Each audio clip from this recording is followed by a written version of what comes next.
Looking at my Jet 1632 drum sander. Now this is a nice tool if you have wide panels to smooth, and you can handle 16 inches in a single pass, or if you flip it around and make a second pass, it'll sand up to 32 inches wide, which is really incredible for a tool with a footprint as small as this. But I absolutely love this machine for two reasons above and beyond a planer. Now the interesting thing on the power controls is there's actually two separate motors.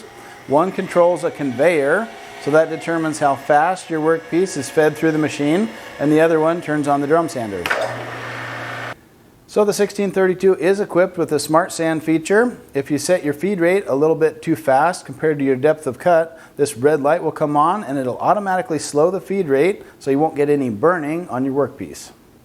Let's have a look at the drum, and then I'll talk about those two advantages why I like a drum sander over a planer. It's really easy to install sandpaper because of these spring-loaded clips, so no hassles there.